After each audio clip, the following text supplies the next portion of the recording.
Got the recording.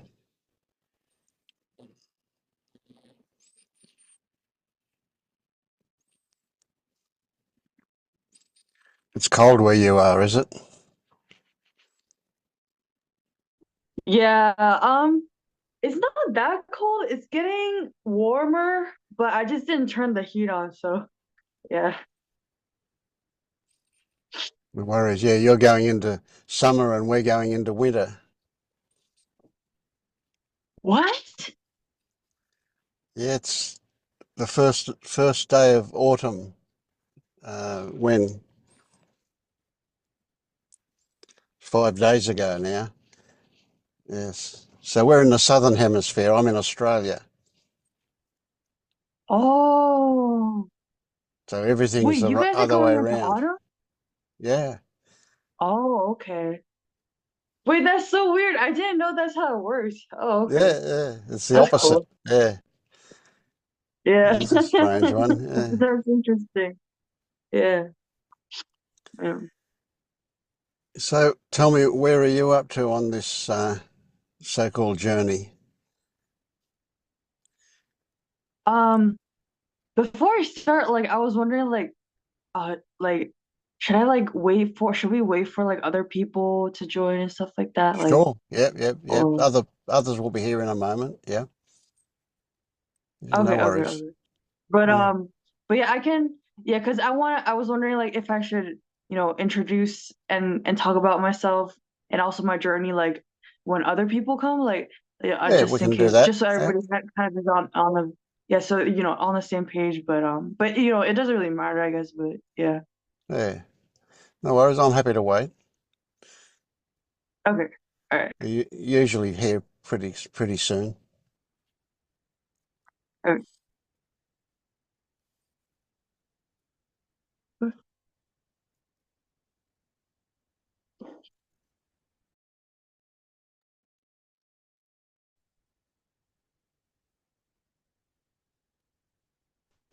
Hello. Uh,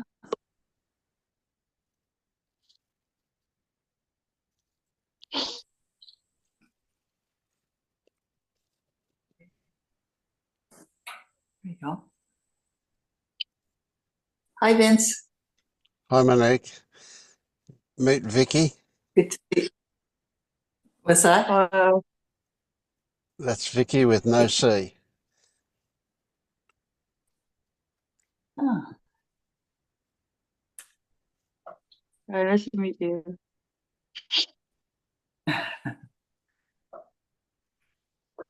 I had to. I usually wouldn't come in the evening. It's 9 o'clock, but after watching Trump's address, I needed something just to get something real to get grounded. Yeah, it's a blowout, isn't it? Every single day now. I mean, it's dominating our news as well, all that stuff. Yeah. Yeah, I've been. I don't usually get involved in politics, but there's just something about this situation right now that's just so rattling. It's just rattling me. Yeah. Yeah, I'd say it's not. I don't. It's a tricky one because we always say let's not talk about politics or religion, but it's perfectly reasonable to talk about how we respond to that stuff. So we're not talking Yeah, about politics, we're talking about ourselves, and yeah, that's a different story, isn't it? So we're not pushing an ideal. What we're doing is describing experiencing. yeah, exactly. That's there's value in that, especially if you're caught in your head in this. If you yeah, if you because of the identification. Mm. Yeah, absolutely. Yeah. Even though I look at him and I in my mind I've made up a story that you know it can't be that I'm like him, but there's something about him that rattles me. So there's some Yeah. identification. Yeah, me too, for sure. And it's a hard one to say, well, I must have something like that in me to be seeing it in him. It's yeah, as I was watching him, that's what I'm thinking. I'm thinking, oh my goodness, there's a little Trump in me. Like, Yeah, oh,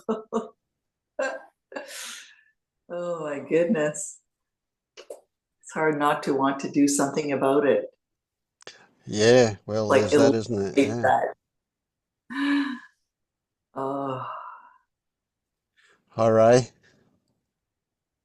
Hey. Oh, man. I Yeah. Hey, everybody. How are you guys doing? Oh, good to Meet be Vicky. here. Yeah. Vicky.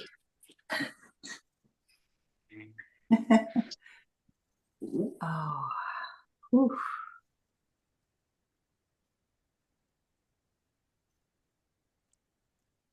So what time is it? You're all of you guys are in America, I presume, are you? I'm in Canada, so All right. the big Yes. thing, tariffs that was just announced today, Yeah, yeah. I'm and I'm hearing all sorts of things. They're changing by the hour almost, you know. Earlier yeah, today 25 it was a tariff on Canada, and then later on I hear they're going to wind it back. So yeah, who knows? Yeah. maybe, maybe, yeah.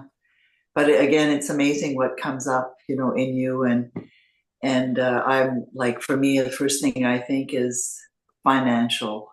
So I start looking at investments. How are they doing? Have they gone down? Will they go down more? Mm, And then that insecurity or that need for security, that belief that I need security, even though I'm going to be perfectly fine, even though something has changed, but nothing has changed. mm, I had the same thoughts before, but yeah, today they're just triggered. yeah. And even that moment, I realized, it's doesn't matter, Monique. It's just going to be what it is. And once, after today, and once I see what it's really about, if that happens, then once that thought leaves me, once I'm focused on something else, maybe I'll be just simply distracted. So when you And, say what it's really about, do you mean how it will affect you personally? yeah, but I realize even today, even with all that, it's what's coming up. It's always been there. Mm. It's always Yes, been there. yeah, that's a big one, isn't it? So Yeah. it And, uncovers stuff. Yeah, and yeah, it uncovers stuff, but it's nothing new. It just seems easier to identify. I could say it's because he made that announcement. That's the trigger. mm, And then, the financial security has no place in my life now. Everything's fine. And I'll still be fine. But um, it's so much older than today. yeah. So you can see how stuff can lie dormant and hidden until something comes along to trigger it. And then all of a sudden we realize, and it feels like it's a new thing maybe in the beginning, but then the realization was, no, it's always been there. It's just not been activated for a long time. Yeah. Yeah. I was able to see that. I realized, no, this is the same. It's the same thing. It just comes up, you know, when I'm triggered, Yeah. and then once that's seen, then everything's okay Mm. because it hasn't changed. Yeah. even though it seems like, if the 25% tariffs with Canada happens, it's already, affecting the market. It's, it'll have um, there'll be an impact. Things will cost more, I guess, but it could be something else that I'm not even aware of. Yeah, we have no idea what the effect will be or how long that effect will last or anything, do we?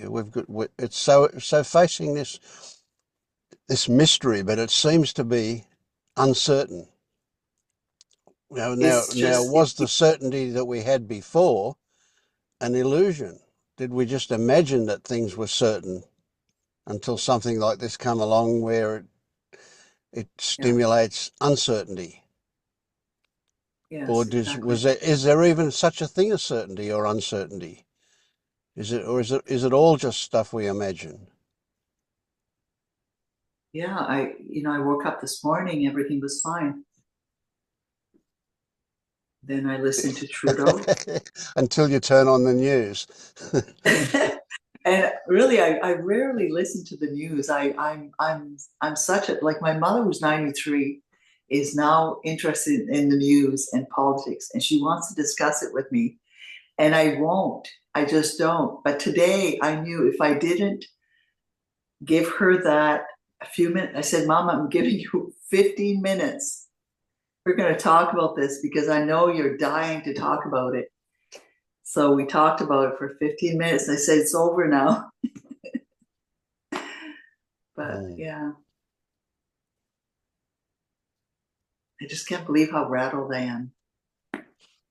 Right. Funny. We kind of do that with the toddlers. It's just like, all right, you get to do this for 5 minutes. We're gonna set a timer.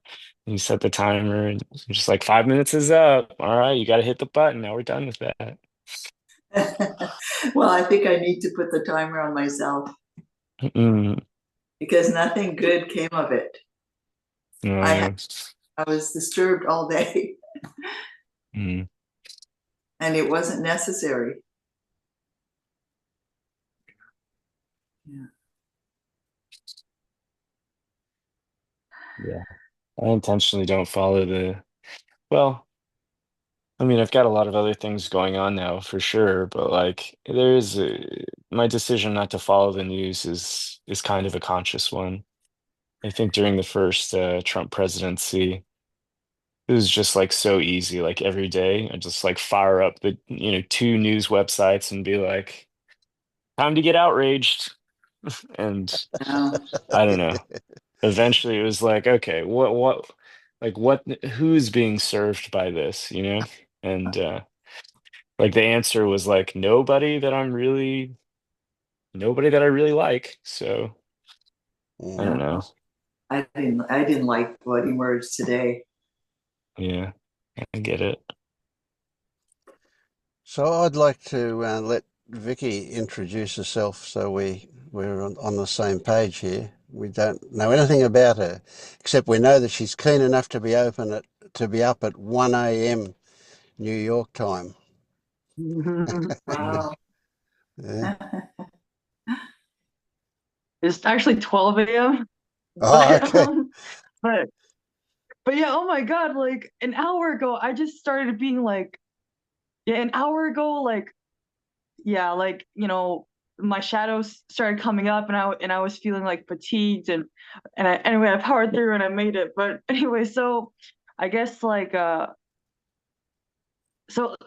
what do you want to know? Like Well, give us a little bit of a history of what you've been through and where you're up to with this so-called spiritual stuff. Would you say you're awake? um so sorry. So I'm confused about that right now. Yeah. Like I don't know if I'm awake right now, but I'm leaning towards no. Um So after I encountered Angelo's channel maybe like 2 months ago, I kind of got into like non-duality, and I started like um doing like self-inquiry. Sorry, I'm like so cold right now. I'm like, I don't know why I'm so cold, but I'm wearing so much. But just I apologize if I like start shaking, but or like I sound weird, but yeah. So I started like self-inquiry and do nothing meditation, and uh and just reading about it, and I think that's it. And I just got like different like um I got like a lot of experiences, but they were all like small experiences. They were not like big ones. So I feel like and like when they were big, like the big ones were like negative experiences. So but anyway, so what I'm trying to say is just like um yeah, they start like I think they the one that started everything off that I feel like might have been my like awakening. Or actually, sorry, like even before that, like even before Angelo, actually, yeah, you guys know who Angelo is, but Yeah. so even before Angelo, Simply Always Awake, um, I was like doing my own thing. I didn't know about non-duality, and I was just, I just read like 40 spiritual books in a row, and then I had this like reality shift. I call it like my half-ass like awakening. Like that's what I call it. But because it's not like I don't know if it's like Kensho or anything like, but like that was actually like my biggest awakening experience yet. Like, and the thing was just like my my parents, like my dad acted like sorry, I'm just gonna kind of go into a little bit of a detail because actually never shared. I was already. Can I kind of share about this? Because I Yeah, actually yeah, never yeah. shared No about this worries. with Yeah, everyone. just be spontaneous. No worries. Yeah. Yeah. Okay. Okay. And So yeah. So my biggest like um yeah. So basically during my half-assed awakening, it lasted maybe like a couple days, and then the after effects lasted maybe like 1 to 2 weeks, and then it kind of ended. But the main thing I noticed was that like my dad was acting kind of like God, and he was like sending me subtle messages and giving me opportunities to make choices to show my like allegiance to like spirituality and like God, and to show my faith and stuff like that, I guess. So like my grandma was dying and on the deathbed, and he would give me opportunities to just like be with her or whatever. Like anyway, it like actually like sounds kind of normal, but I don't know. But back then it was just like there was something like significant about it. Like my parents like when I was talking, like sometimes my voice would be like booming, like it would have like an echo. Um and like yeah, like my voice would like echo in the room. And my parents, like when they were walking, they had like a mist coming along with them or something. It was like they turned into like gods or something. Like but it was like super subtle. And yeah, and some like and also some really dark stuff happened. I'm not gonna talk about that because this is on YouTube, but I know it's gonna go on YouTube, but so I'm not gonna talk about that. But anyways, I might like ask about it later, but so you guys know generally what it's about. But yeah, so yeah, and also this like this really weird thing that happened, like that I just remembered today. It was just like I was lying on the bed. I was lying on my bed. I was back then my idea was just that like yeah, like the more I suffer, the more like enlightened I will be, or like the faster it will come. So I was actively like tensing all my muscles on my. And mama, tu sabes? Oui, oui, c'est là. Okay, vous n'aimez pas. Sorry, sorry, sorry, but sorry. So, but anyway, like I was just like I was like on a bed. I was on a bed, and I was tensing like all my muscles on my body, and it was like kind of difficult. And but after like I did that and I kind of like managed to do that, like it was not that bad. It was not painful or anything, but it was just kind of straining. Like I just felt like something golden. Like I don't know why I thought there was just like gold light. There was just like gold warm light, like that was like pulsing, just like going from my crown, like to the right, to the left, to the right, to the left. And there was just this like woman somewhere crying. And I don't know where the fuck, holy, sorry, like I don't know where she came from. And so that happened. So yeah, just like, so that's kind of generally how my first awakening went. And and then it kind of ended after a while. And but I don't really know what that was, and I don't really know what the message was besides that the world is spiritual, and in that, like, it was right for me to pursue spirituality. And so after that, like after I got into non-duality, oh, and after that half-assed awakening, like I feel like I got into like the world, like the world, the universe opened me up to Angelo, and Angelo opened up like so many more doors to me, like to other spiritual people and resources and teachers. So I feel like that awakening really opened me up to the spiritual like dimension of, like, I guess so. And so after non-duality, like, so I'm weird, like I'm not really totally non-dual.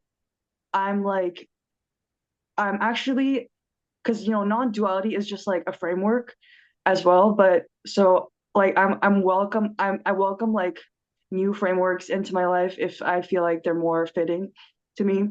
But for me, like, because back then, like, a couple years ago, I was pretty suicidal for a while, and so I started reading about and researching near-death experiences, and I found that, and I actually dug pretty deep, and I found that they pretty much all said, or mostly said, that this God is unconditional love, and after you die, like people usually go into unconditional love, and this unconditional love is like infinite times stronger than um, what humans normally experience, like with their loved ones and stuff like that. So people, but anyway, people just kept saying like love, love, love, like the point is the love. So I just started like, so I adopted that, and I just started like thinking, oh, okay, the point is love. Like that's great. That fits with what my childhood taught me. Like, the stuff that I watched back then, or what was programmed into me. And so that I kind of like forgot about. And so basically after, what I'm trying to say is just that after I learned about non-duality, my first like clearest like my first clearest like experience was that I realized that like I was just so at peace, and I realized that it's all love, and like there's just like this love and gentleness and peace pervading the air, like, and I was just sitting there, and I was just, I didn't cry, but like I started like remembering like um when I was a kid, like, and my mom fell asleep, but she kept like patting my head. Like I realized like that's what it's all about, and it's here all along. And I've just been like distracted, and I kept trying to find something more, but like there's nothing really you can ask for that's like more than that. Like anyway, like yeah, I just feel like there's nothing more that you can ask for than that. Like right now that I don't really have that feeling anymore, and I'm in my mind, I don't really have that conviction anymore, but I still feel like that's the truth. Like it's right here. It's all love, and like the love is the point, and you don't really want, and it's really simple, but you don't really need or want anything more than that. So I don't really know why this world exists. But anyway, so I feel like maybe that was my awakening, like non-dual awakening, because like I feel like that is the end point, but like I'm still kind of habitually still searching right now. Like I'm like even today I was thinking like why am I still anxious, like why am I still trying to go into the future? Like it's like why am I just not going into the now right now? And I think I'm just scared to do that because it's so different.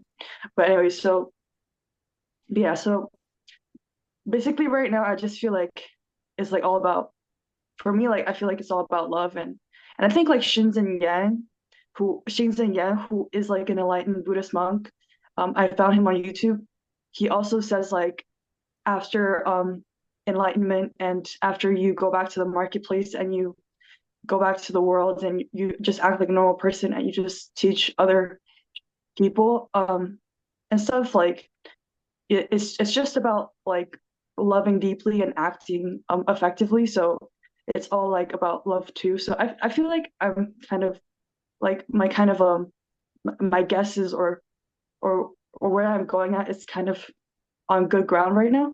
I think it's probably accurate. So and and the last thing is just that like at the moment for the last like week I've been dealing with like a lot of shadow work.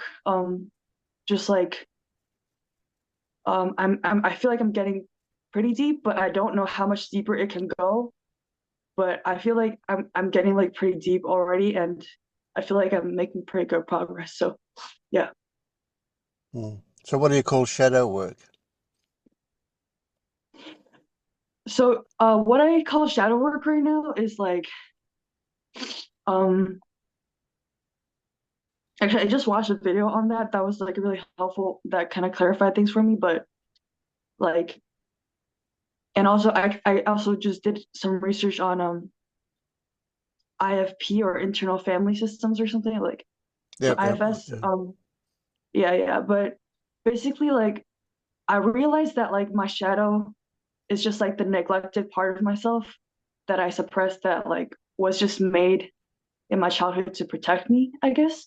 yep, And yep, or that's like, yeah, that's probably like one way of looking at it. But so instead of like instead of like noticing my ego and thinking like it's shit, like I should like just let it be and accept it, and at some point not even like verbally do that, or at some point just like it probably just happens like very like, because right now like I'm still like kind of imagining it happening, but maybe at some point like Angelo said, like it just kind of happens, it happens like it just happens like pretty yep, fast because you just yeah, accept it right away. Yeah, so I don't know, it's just like that's kind of, I'm not at that point right now, but yeah, so that's yeah, my yeah. understanding Okay, right now I get what you're saying, right? Yeah. Um, so one thing that comes to mind is that, look, if you ever want to talk about anything that you don't want to be published publicly, just let me know. I can pause the camera. That's not a problem. I'm happy to do that. Um, so, it's really, really important and valuable for you to be spontaneous and authentic with yourself. Yep. So what comes to mind when I ask you, how come you don't feel that love all the time? What what what interferes with that, do you think? now. I feel like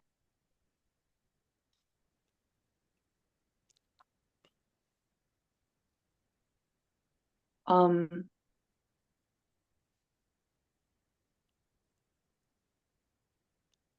So are you looking in your memory now for what the experience of that is? Can you remember a time so when you felt that love and then something happened and you didn't? Can you remember that?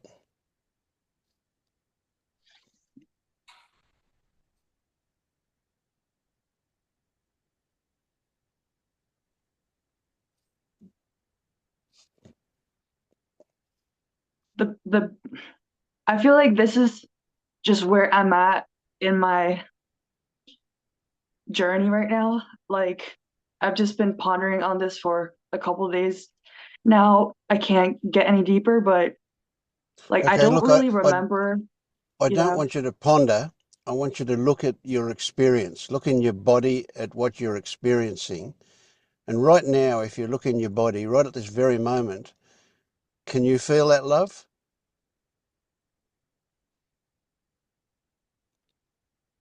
Yeah, a little bit. Yeah. Can you feel, is it at all suppressed? How come it isn't pouring out of Yeah. you? Yeah. Yeah, it's really suppressed. Now, I can think you I'm see, like, can you feel where in the body do you feel that? Do you feel that love? Whereabouts in your body is it? it was like a sliver from my heart. Right. So a sliver, is that sliver vertical or horizontal or something else? It's kind of like a snake. It kind Right. of So just, it's like a it's, wisp. hmm So when I ask you this, what's the first thing you imagine? What would stop it from just expanding out? Hatred. Mm. Okay. So here's the thing. What what I want you to do is to stay out of your mind. Right? Use your mind if it presents a description of what your body experiences to talk about it, but don't find reasons for things in your mind. Right? So keep away from thoughts and logic, because that's what keeps us out of the now. In the now, if you're in the now, you're in your body. Mm. Right, and what we had that feeling in your body of love, that swelling, that sliver of love, and something was keeping it that way and stopping it from just growing and growing and expanding out. Now, can you feel what in the body might be keeping that love down or keeping it constricted? Is it another feeling? There another feeling in the body?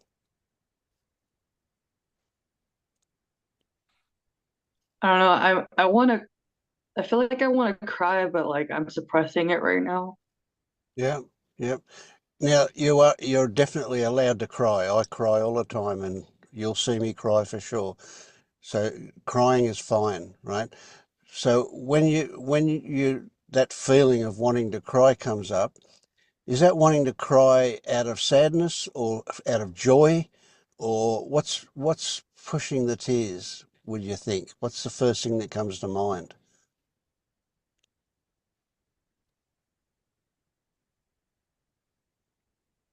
Love wants to cry. So it would be a feeling. They would be tears of joy, of beauty, eh?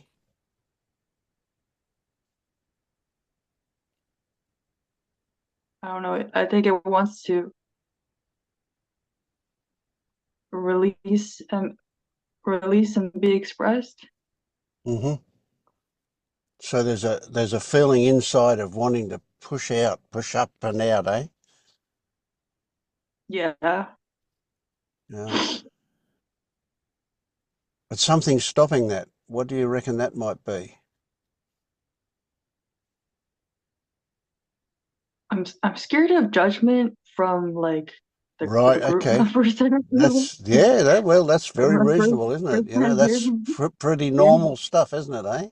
Yeah. That's one of the things that, see, you're so new to the group that you, at this stage, you haven't appreciated that lack of judgment that exists here. You know, there's no nobody's going to pass judgment about that, and if they do, well, that's a good thing we can work on with them if it happens.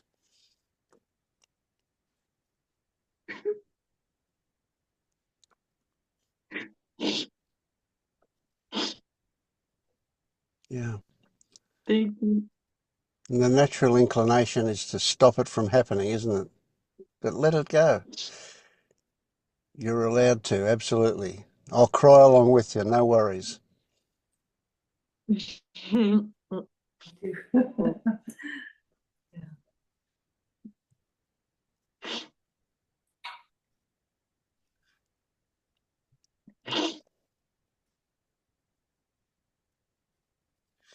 do you get that this thing we call a self is just a mental construct? Is that something you've seen through? No. Right. Like I get that. I get that I'm not. I like intellectually get that I'm not a body or a mind, but I don't like feel it yet. Right. So if you let's go a little bit further and say, can you see that stuff that you've been taught since you were born adds up to a whole lot of stories about Vicky, and those stories are there in your head, and it's the response to those stories that gives you a sense of self.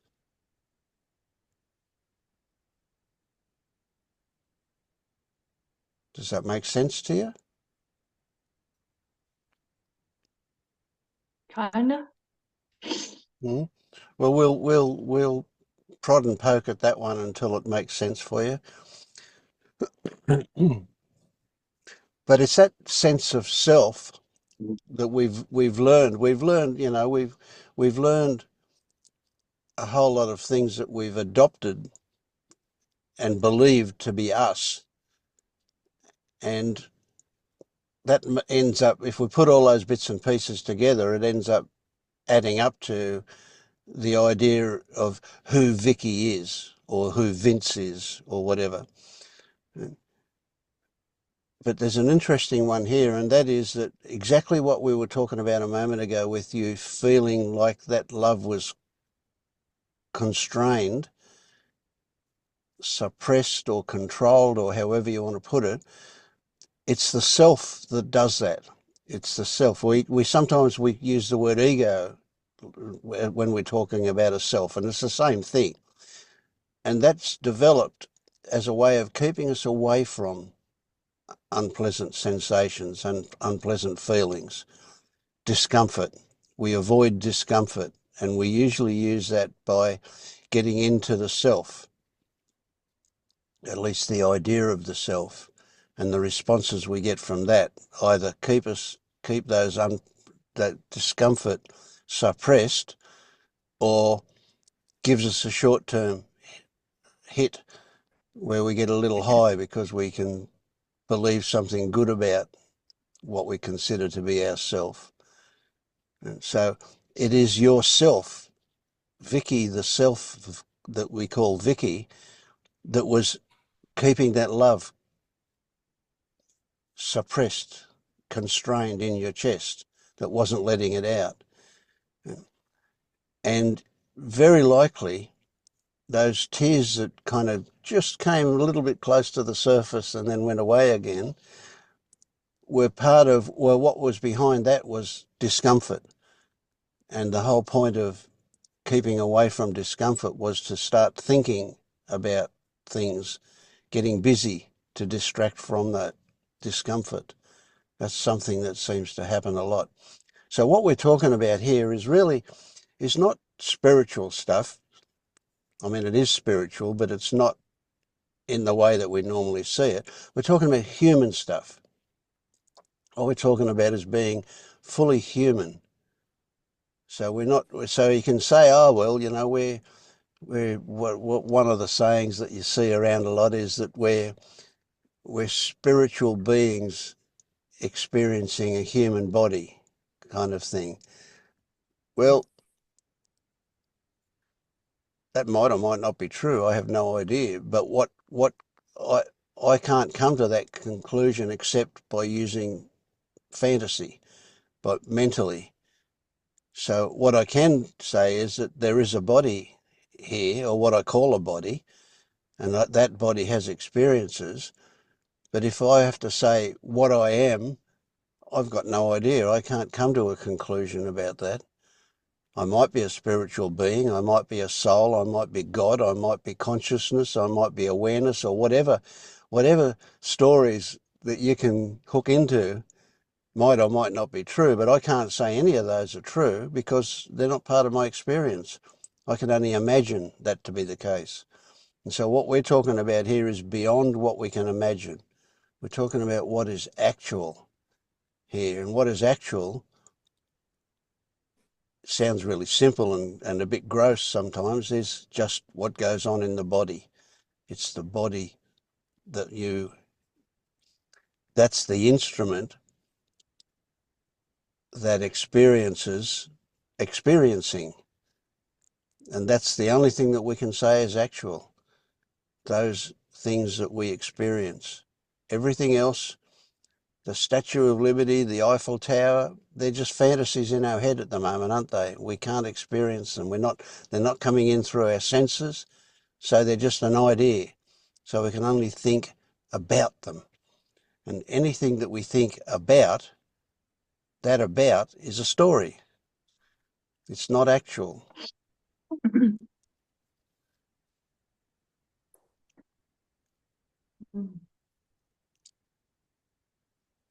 I mean, there's a lot of stuff that you'll pick up here as you go along and everything is something for you to relate to check out in your own experience. And so when it comes to shadow stuff, well, we all have shadows to work with, and in this group we often they get triggered by things that people say, and then we can explore them, and usually that shines a light on them and they're no longer in the shadows, so to speak. So that's something that happens as well. A lot of what you mentioned earlier that you experienced, I would just call a psychedelic experience. As good as any. It's pretty rough, but it's as good as anything. But it is only an experience. And experiences, we always want to put meaning on them, but they don't mean anything. They can, but they don't necessarily mean what we imagine they mean is the story we bring to that experience.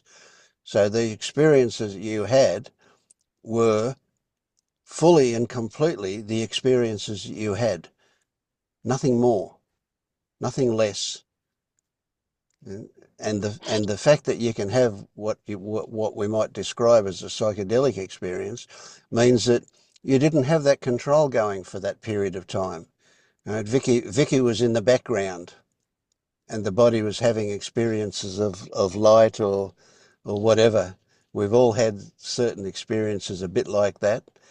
They don't really mean much at all. We want to make them the big thing that means, oh, that's what means that we're awake if we had them. It doesn't mean that at all. It just means that we had them. That's it. If I had an experience, it means that I had an experience. No experience is permanent. They all come to an end. Every experience comes to an end, starts again differently, always new. Every experience is always new. So it's a big one with being awake, because people who are not awake frequently imagine that how being awake is such and such, and they see it as permanent frequently. And certainly not in my experience is it permanent. It comes and goes all the time. Yeah. So as we talk about things here, jump in. You don't need to put your hand up. You don't need to ask permission to talk. Just jump in with what you've got to say. Just kind of wait for a pause and come out with it. And we'll just explore what comes up all the time. And hopefully that will change things for you for the better. Yeah. Thank you. Yeah. You're welcome.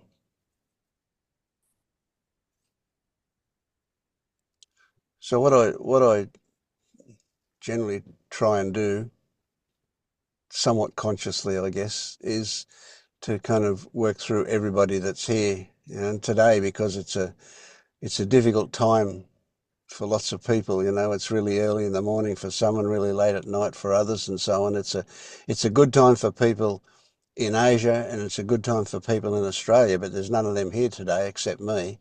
Um, so it's really, we have a group that's early in the morning and one that's late at night and one that's in the middle of the day to try and cover all the time zones. Um, so you'll find other meetings, there'll be 15 or 20 people here. And some like this, there's only a couple of us here, which is kind of good. Means we can go into a little bit more depth than we would have otherwise, or whatever. But yeah, we'll do that. So welcome, welcome, welcome. I'm so glad you're here. It's good.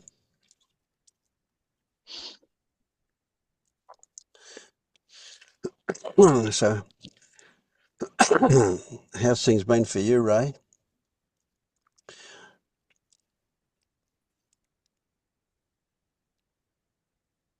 Pretty good.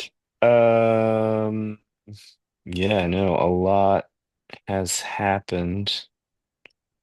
Um, Saturday, which is 3 days ago now, was the first day I had the boys over at my apartment, my children. Um, and I guess just for context for other people, I moved out of my home. I'm going through a divorce. I moved out of the home that I've been living in with my wife and children about 2 weeks ago. And so I was really nervous about having the boys to my apartment, but um, well, yeah, it actually went okay. I think it was really weird. I mean, it felt very strange. Um, but I really tried to stay in the present moment and kind of be sensitive to their experience and just try to keep them happy. And they surprised me with their resilience. I mean, they have a lot of fun just doing anything. Like they probably played with the there's like door stops. I don't know if it's the same everywhere, but like in America, at least the door stops are like these springs a lot of the time. And so you can like flick them and they'll make like a crazy sound. It goes like doing, and like they were just doing that for a super long time. They asked me, it's like, why don't you have a lot of toys here? And I was just like, I just don't have a lot of toys here. And they're in a way they're kind of like, oh, okay, well, that's you need more toys. But then it was almost like they were saying, but that's okay. We're gonna play with these door stops for like a half an hour. It's gonna be fine. And I was just like, oh, thank goodness. Um, and so that was it was cool, for sure. And then what else? I don't know. I think well, there's an interesting thing. Today, I feel like I touched into a little bit of existential fear, like a pretty deep-rooted, just like fear of dissolution, you know? I don't really know how to explain it aside from that, but I asked your chatbot about it a little bit, and I was just like, what is this like like what is existential fear essentially? And the chatbot was helpful. It was like, it's kind of what you experience when you are not sure if anything is real, including like yourself. And I don't know. I guess I'm still just kind of like processing what that is. And there's almost like a fear for me of even thinking about it because it was such a, I don't know, kind of an intense experience for me. Yeah. But Would you that's it. imagine that maybe that disillusion, you use that word, um, Yeah. was this idea of a self getting fragile and weakening? Do you think that might have been what was happening? Yeah. So for full context, and I feel a little bit weird about sharing this, but I guess I'll just go ahead and do it. I visited a psychedelic therapist today. Hmm. So psychedelics were involved, and that's really what brought it on. It was a pretty intense experience of dissolution of the self, like to the point where, well, I don't know. Yeah, it was yeah. Well, scary in a that's a lot of pretty ways. common kind of experience with psychedelics, and it's an experience that a lot of people waking up will have because for the same reason, what happens is you suddenly will Hmm. start working out of your right brain instead of your left brain. Hmm. So this idea of the self is very, very left-brained. It's not completely. Hmm.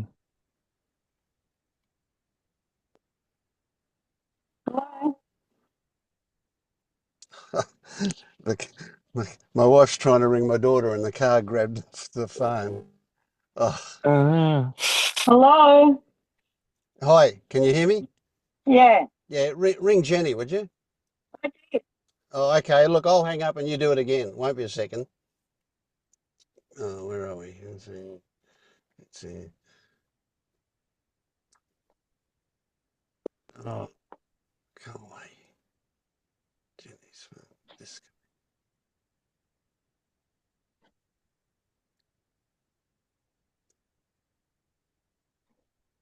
All right. Hopefully, I've got it.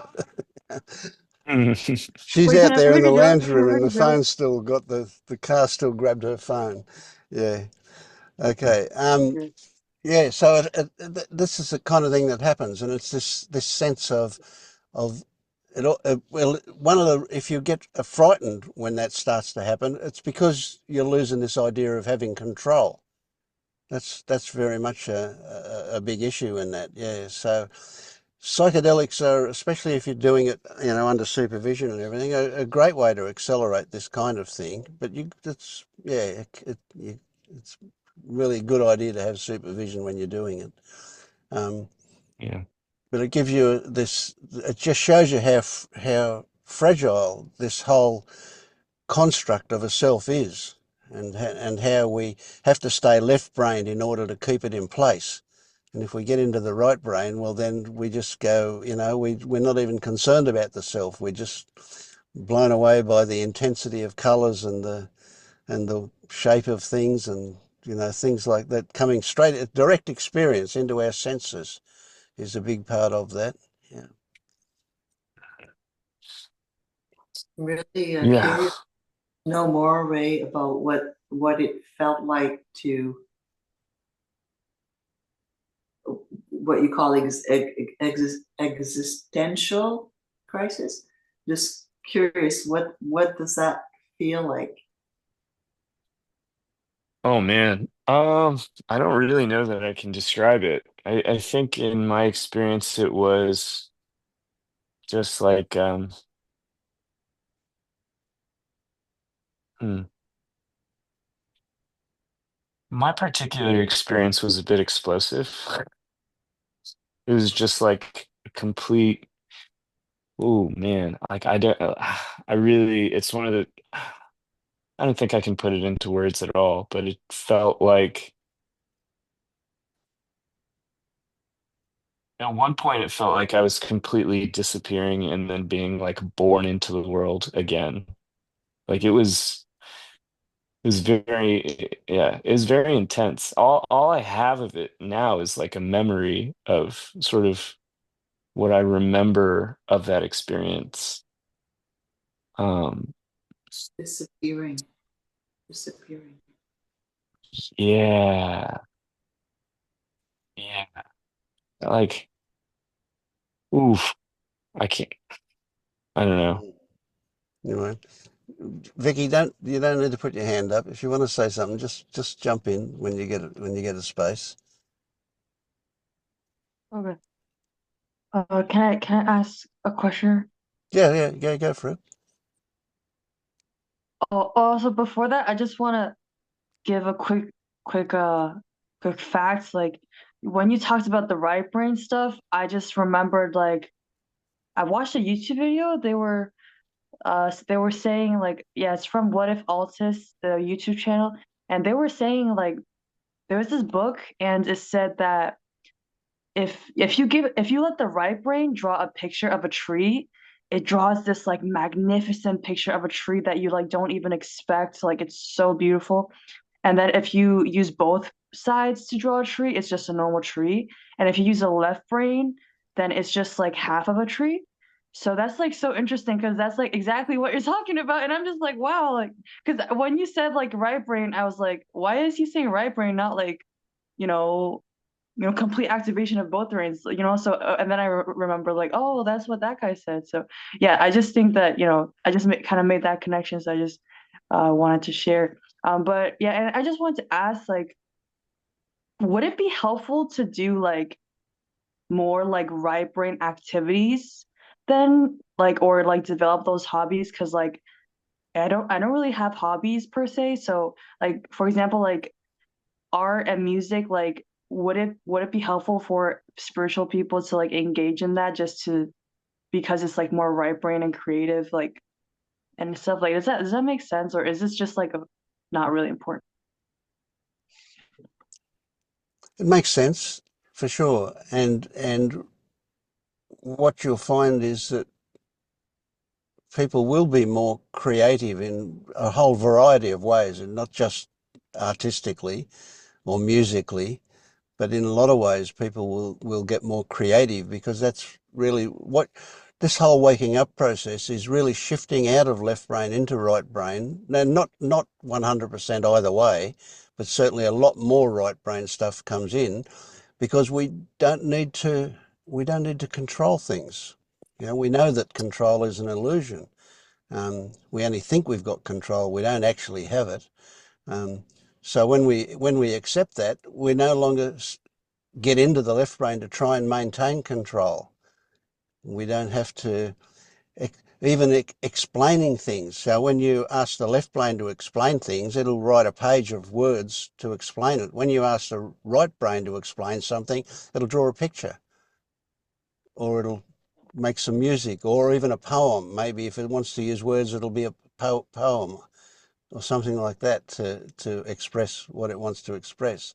So it's just a different kind of way, a different perspective, a way of looking at things. And in our society, we've been taught to be very, very left brain, very analytical and controlling and definitive, all left brain stuff. And it's got out of balance.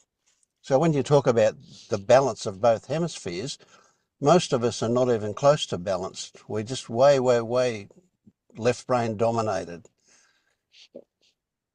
So what we're talking about here is that love. The left brain doesn't want to know about love. It'll write about it with words. It'll explain it, but it's all intellectual. Nowhere is the feeling of it there. So when I ask you to feel that love, you've got to get into your right brain to do that. Yeah. So Ray, I'm interested in what was the outcome of that experience. What did you bring away from that? Well, I'm still trying to figure that out. With your left Yeah, brain. yeah, yeah.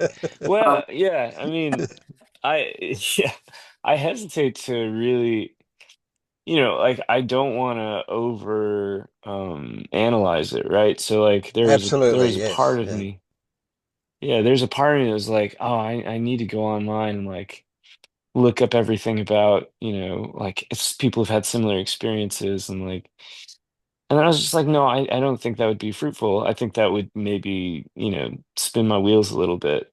And so, And what you'd find if you um, did that is that a lot of those people chase that experience, and not mhm. not what that experience shows them. And that's what I you're there will for. say, You're not like, there for the experience. You're there for what it shows you. yeah. correct, yeah. And so I asked, well, I guess the first thing I would say is like, I don't think right now in this moment, it doesn't seem to me like this is an experience I would chase necessarily because it was Yeah, it can be not like what I necessarily just remember of it. pleasant, eh? It Yeah, was Yeah, it was quite harrowing. It was yeah, I would say that right now I kind of have an aversion to to that type of like loss of control and like yeah. just complete Like, I don't know. Yep. It's scary now that I'm thinking about it. And I asked your chatbot about this, and it was just like, well, are you actually scared of that experience, or are you scared of like the stories that you're telling yourself about your experience? And I was like, that's a fair point, because I'm telling myself stories about this experience that, happened in the past, and like what it means now, and I have all these stories about it. And so that's one thing that I think I'm going to have to unpack at some point, where like I have fear around this experience, no question. But like what is the nature of that fear? I think is something Well, that you know that I'm though, gonna don't need to you? unravel. You know that. Uh You already I know the mean answer to that one. What is that fear about? You, in fact, I already mean the said fear it. is just, yeah, it's like complete loss of control and Absolutely. dissolution It's of all self. about control. Yes. Yeah.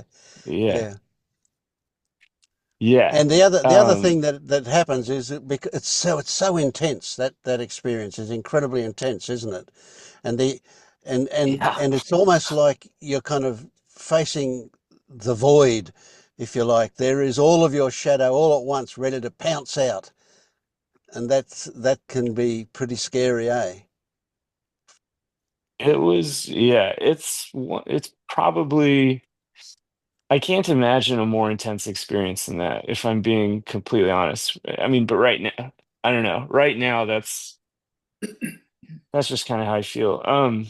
But so I asked the same question that you asked me, which is like, I asked the therapist, I was like, so what does one take away from this? Because it's not about the experience itself, it's about what I bring back from it? Absolutely. Yep. Yep. And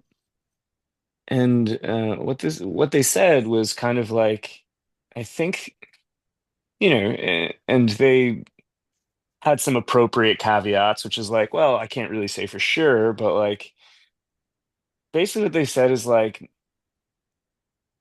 you fear death a little bit less. Like death just doesn't feel like as big of a deal once Mm. you've kind of gone through that experience of like everything has fallen apart. Like everything is just, Yep. you know, Yeah.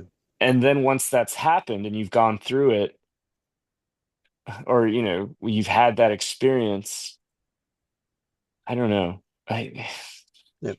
So like maybe they, you see, it's yeah. if those people themselves were not awake, and it's probably very likely that they weren't, they don't Mm, realise how close to truth they are when they say that maybe you'll lose some fear of death. But that death, I would say, is a metaphorical death more than the physical death. That it's the death of the ego, the death of the self that you're actually mhm, being faced with. Because as soon as you take that stuff, there is no self. But the struggle to hang on to a self, that's where a lot of the intensity comes from.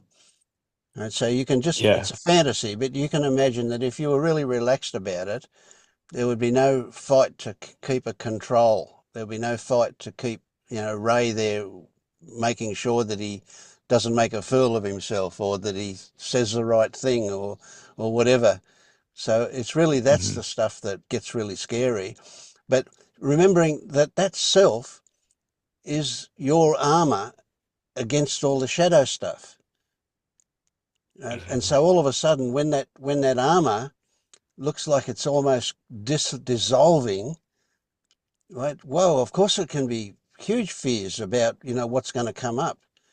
But see, the reality is we get super afraid of that shadow stuff, the monster under the bed. But when we actually shine the torch under the bed, there's no monster there. It's not a big deal at all. It's only a big deal before we shine the torch under there. While we're really scared of what it is, because we have kept away from it all our life, and it's grown as a result of not being investigated or examined. It gets bigger and bigger and bigger, and so the consequence is it's a huge monster. It's going to eat us up if we let it out. So and that's what the mhm, self is all about: is keeping it under the bed, keeping it in the shadows, because we're frightened of it. So in a sense, what you did was you forced open the door. That's a bit quicker than than what we were doing before. We were we were going pretty slowly, according to however brave you felt, kind of thing. Yeah. And then you went and put yourself on the front line, so to speak. So you had to be super Yeah. brave all at once. Yeah. Yeah. Yeah. It was yeah, no, it, it was it was pretty wild. And so to your point, I mean, like, basically the way it was structured was like I continued to take the psychedelic dose, and so like at first it was like fear, like extreme fear. And then I don't know, at some point I think like maybe I worked things out or like the body just became exhausted, but I was taking like some higher doses and like there wasn't fear there. There was actually like very little conscious experience of what was Hmm. happening at all. Yeah. Um, but it was like it was much smoother. I mean, this was like relayed to me by the therapist because I was like, I don't really remember what happened. I just I don't feel that same fear. I don't feel that same intensity. And they're just like, well, yeah, I think you've worked out a lot of like energetic stuff that like you weren't able to access in Mm. any other way. And I was like, that sounds good. I mean, okay. And so hopefully, well, yeah, I don't know. I don't have any.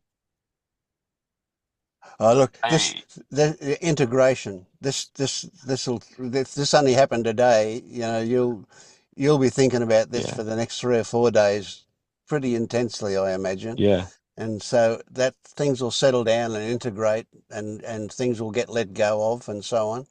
So don't for a moment think it's finished just because the dose seems to have worn off. Um, hmm, what got stirred up will continue to resonate and settle down for you for days to come, I would say, for sure. Yeah. And yeah, you don't need to it- draw any conclusions. You can't really, any conclusion is just going to be a fantasy anyway. So essentially, you're just going to yeah, be really open to whatever comes out of this. So be relaxed and just watch what happens. Yeah. I'm excited for you. yeah. I mean, I think, That was pretty brave of you to go and do that. Yeah. Yeah. yeah. I mean, I didn't hold back. That was one thing I felt. I was like, I definitely gave it everything, because like at a certain point, the therapist is like, do you want to keep going? And I was like, I've experienced this existential fear, but I was like, let's Okay, keep let's going. keep I don't know. going. It was Good just on like, you. let's keep going. Yeah, So yeah. good stuff. And so now I'm here at this meeting. And it was funny because I think usually after something like I don't know, there's always this worry in the back of my mind where it's like, am I distracting myself from, the experience of like fear or boredom or whatever? But like today, at least, after the whole session was done, I was like, I really like I'm okay with having some distraction. Like it might be a little bit too intense for me to like sit here Yeah, and yeah, like yeah. So have a yeah, rest. Yeah, yeah, a yeah. bit, yeah. And so I'm happy. I'm happy and thankful to see all of you and to talk with you. So Great. Yeah. yeah. Yeah, Oh, so that was great. I'm good to hear. Yeah. yeah. If you took the Alex out of the experience, like if you pretended that's not what happened, and you just Mhm. looked at what you shared, Mhm. it sounds like you have a deep, a direct experience, and it is you in there. That is Mm, you. Mhm. yep. It's And not and someone and else. that's a really legitimate point. What Yeah. happened to you. Don't for a moment say You it was because of the substance, you right? you open you allowed, you wanted it, you allowed yourself. It's really Yeah. that's when it happens, the direct experience. You're wide open. Mhm. It can And if you happen have with or if you were to have an epiphany because of some realization, it would essentially be the same thing. It would just be your body producing the psychedelic rather than taking it externally. It's no different in a sense in that way. You know, what you experience is what you experience, and it's yours. Don't say it was because of that thing and then Yeah, dismiss just it. Whatever you do, don't dismiss it. It was your yeah, don't experience. Mhm. Yeah, yeah, yeah. Yeah. Because as you were speaking of it, you sound like yourself. Like yeah, you sound Yeah. like that's you. And it kind yeah. of brought me in, and I could relate to some, you know, at a lesser level, having that kind of existential. I can never say that word. Mhm. Experience. Maybe not at the same level, but Yeah, I mean, it was something else for sure. I mean, which is to say that um yeah, I mean it's definitely like it's both for sure. Like that was an experience that I was open to that I like sought out that I kind of like I don't know, like the universe kind of set things up to the point where it's like this is what's gonna happen. At the same time, I was trying to like explain it to my sister because she had called me, and it was just one of those things where I was like, You can't put it I into don't know that I would words. wholeheartedly. Well, yeah, it was that, but it was also for like for my sister in particular. It's like I'm not sure this is something I would wholeheartedly recommend to anyone. Like like you have to be. It's not something to take lightly at all. Like this Yeah. the experience of Well, see, um, do the you also medicine. realise that this kind of therapy is being particularly aimed now towards veterans with PTSD and depression? They're depression. using this Hmm. therapy to change that in a Hmm. Yeah. really Oh, they constructive way. are Yeah. like a reset. Mm. It Yeah, resets. yeah. So I think MDMA is for PTSD, and they're doing psilocybin for depression. And I think on some level I was expecting something like that where it was more so, I would still be lucid and like talking about like here are the thoughts and like here are the patterns, but like what ended up happening for me, at least at a certain point, was just like It's all body. Well, it was like deeper. It was like identity, existence versus non-existence. It was almost like I don't have anything to say about my mother or my upbringing or my neuroses about the future. It was like existence versus not like it was something like Mm. so much deeper to the point where I was like, I'm not going to be able to like I was not physically able to speak or like aware of anything, I'm sure, but it was a totally different level than I think Yeah. I don't know. I don't know what I expected, honestly. I can't even remember. Yeah. But Good stuff. Yeah. mhm, Yeah. It just that sounds was like something. self was out of the way.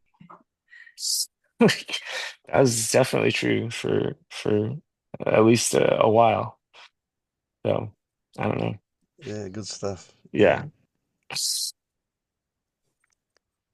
Yeah. So how about you, Monique? How's things been for you? Um, before today, Yeah, in the last couple of days, yeah. I tell you, I feel much better now. Like I needed my people. Yeah. I don't remember feeling this agitated in a long time. Yeah, for this long. So do you Completely think in my head. when you shared that stuff, when you had that discussion with your mother, that although you were talking about her views of the news, etc., do you think that that kind of got you in touch with a lot of your own early stuff with your mother?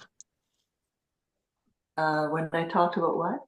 When you talked about the news with her, she wanted to discuss Oh, the news. not really. That was more like trying to get this part, I didn't want to have that conversation with her out of the way. It was not, it's just that I knew she needed to express it because she doesn't have, anyone to talk about these things. And she knows that I normally don't, so I could say, I'll just do this short little thing with you because it's important to you. Yeah, no. But it's interesting you ask about my mom, and I'm just starting to notice some things that are it was going, I thought I felt better about my relationship with my mom. I'd get on the phone and I was able to listen and stuff, but recently, for some reason, she's starting to, I don't know what I'm saying to her, but she's starting to get alarmed that maybe I'm not going in the right direction. She's and her way of expressing that is to talk about religion and, Catholics, Yeah. this, you should listen to this and that. And it's bringing up this belief that I still have in me from being brought up, as a Catholic and all of that. I thought I had sorted that out. I thought I was clear on it, but it's bringing up this question about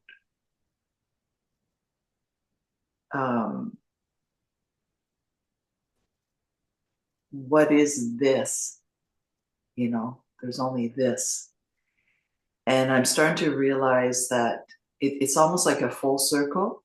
Like the religions talk about this God, this being God all the time. And I've explored other things, and I realized that that is the thing that was talked about that religion seems to think they know is the thing that I now know is a mystery that I will never understand.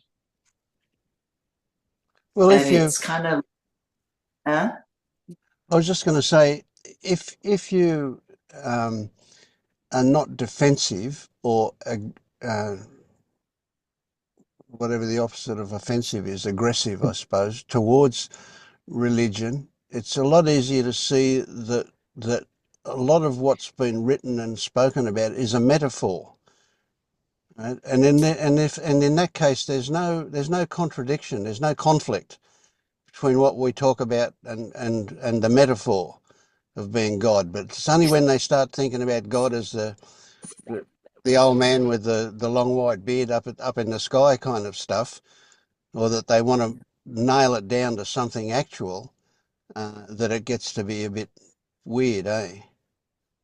yeah, it's part of it is, I think it's because, so a couple of things are happening is that I've come to understand that it's almost like what I understand now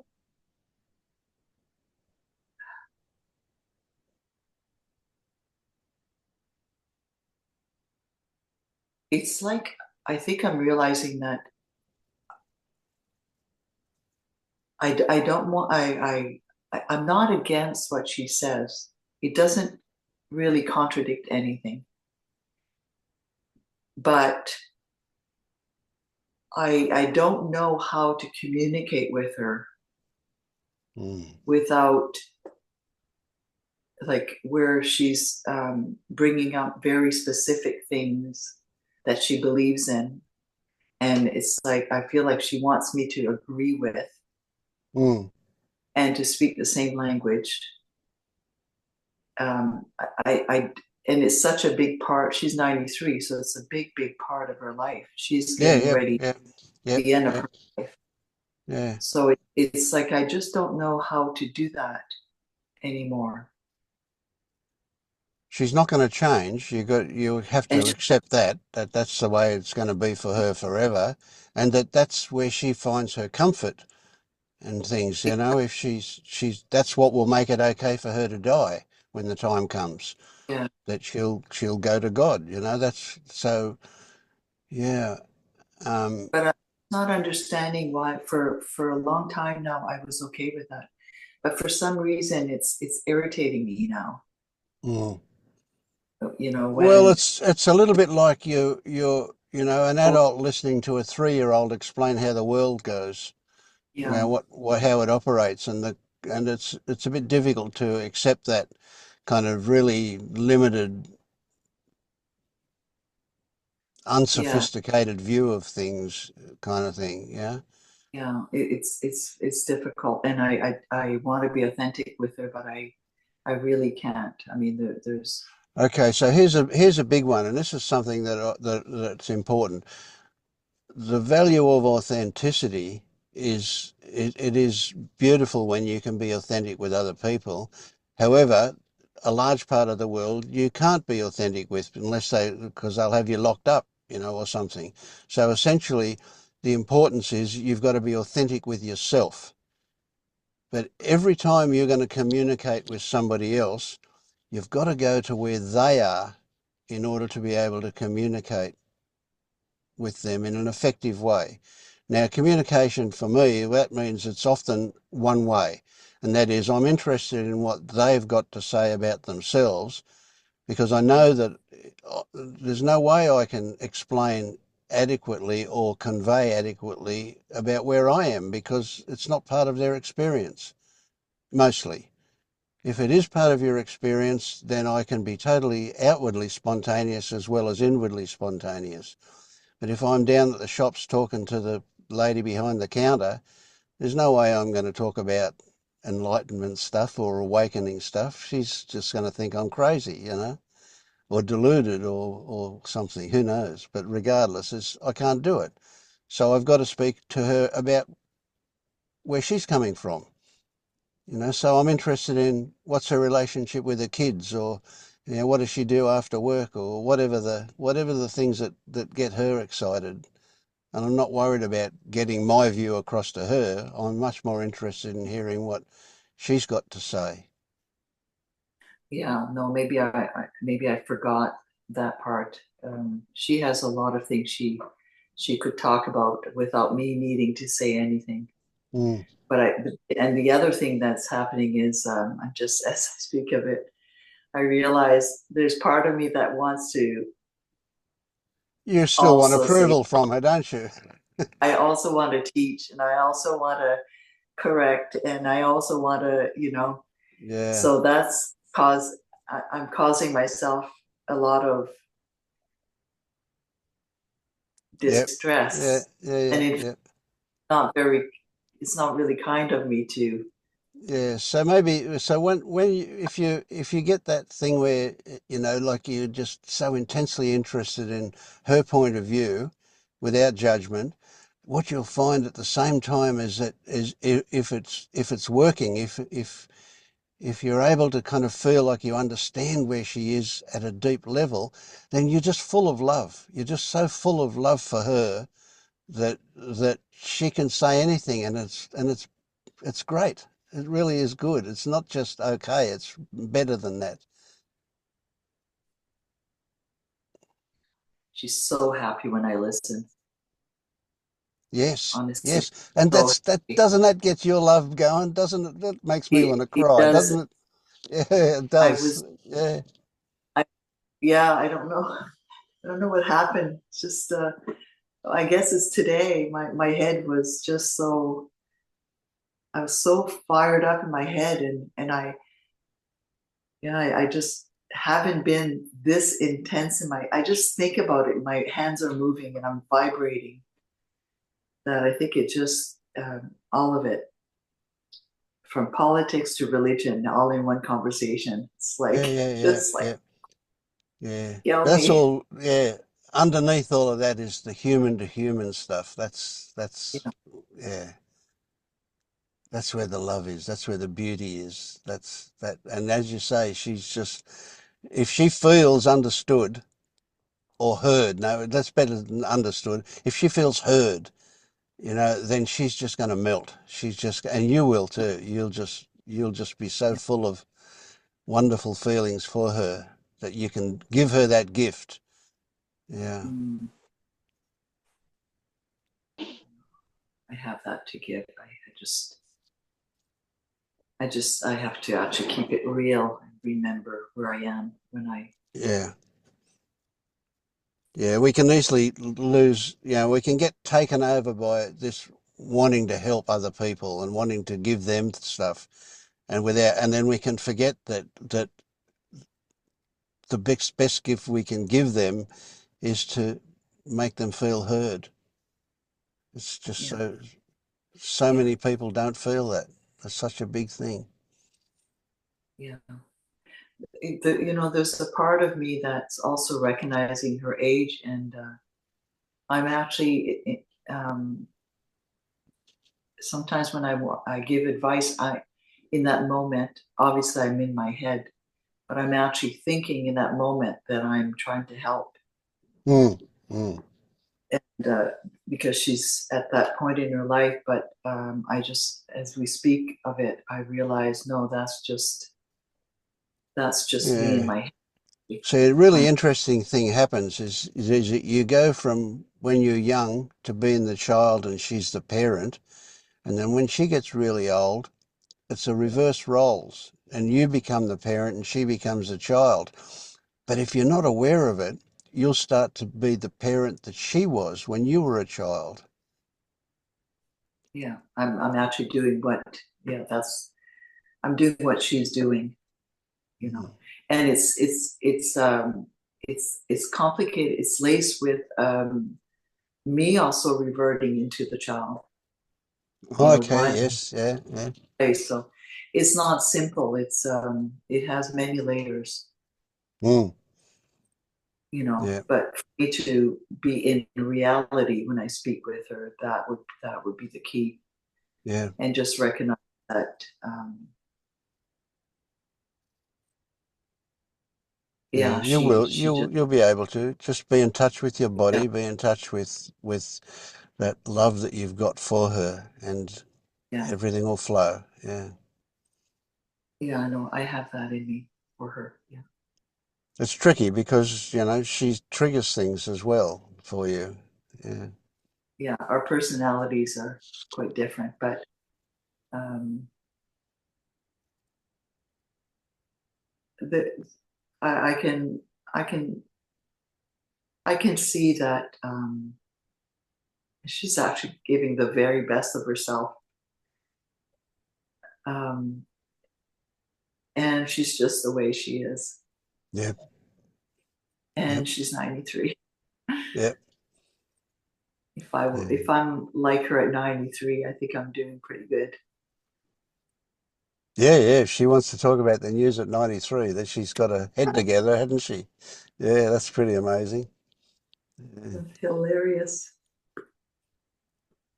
My mum died when she was 88, and she spent the last, oh, God knows, the last 7 or 8 years with dementia.